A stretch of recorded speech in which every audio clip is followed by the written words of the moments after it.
Did you know in 2007 a lady actually sold a pancake on eBay because she claimed it had the face of Jesus in it? Now honestly, I don't think when Jesus said he's the bread of life, that is what he was talking about. But those scenes aren't very uncommon because the truth is no one is more maligned, abused, or kind of misrepresented than Jesus. He's talked about more than any other in any other book. He's sung about more than any other song. And that question is so pivotal to every human on earth. Who do you say Jesus is? The answer to that question will honestly define your entire trajectory, either for good or for bad. And so I think for me, I grew up in a very religious pseudo-Christian mindset, like a lot of people in my generation, where we knew the rules and customs in Sunday school, and I would have claimed Jesus was God. I would have claimed all the right answers, but I never came under that rule and that reign. And one huge problem that a lot of Christians in America have that was similar to mine growing up, why there was no power or life or joy, is because I didn't let Jesus tell me who he was and then define my life around that.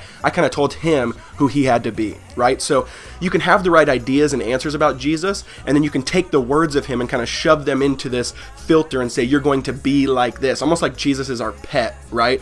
Or the right way is, do you put the scriptures above you? Do you put Jesus's teachings and kind of what he said himself about himself above you and let it kind of push down on you, and that have authority over your life? And every day humbly say, Jesus, reveal yourself to me.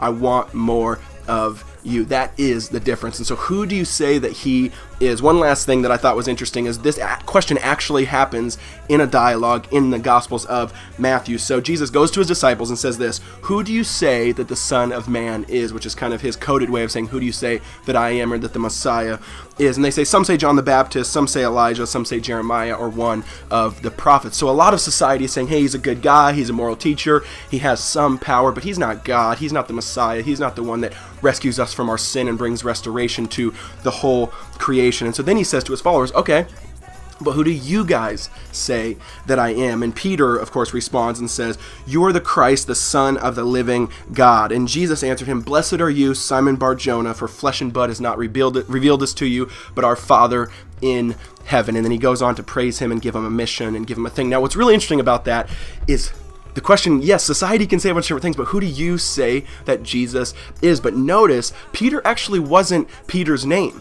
Earlier in the text, we see that his real name was Cephas. And I don't know about you, but if that was my name, I'd probably want a new one as well. But his name was Cephas, but when he told Jesus who he was, Jesus gave him a new name. And I think that's what a lot of us don't understand, that when we tell Jesus who he is properly, then he tells us who we are. And that's what we're all looking for. We're looking for worth, identity, and satisfaction, and all these things, hoping they'll tell us we're loved, or hoping they'll tell us we're good enough, or who we are. And Jesus says, when you tell me who I am, when you put me in my rightful place, I will tell you who you are. And he just showers you with grace and mercy and says, you are loved, you are a child, you are under covenant. It is about a promise, and there is grace and mercy for you until the end of time. And so who do you say Jesus is? Because if you answer that question correctly, and that he is King, he is God, he is reigning and ruling, and has brought restoration to everything, all the brokenness in this earth, and we come underneath that, then he beautifully tells you who you are. And that question, again, defines the trajectory for the rest of your life.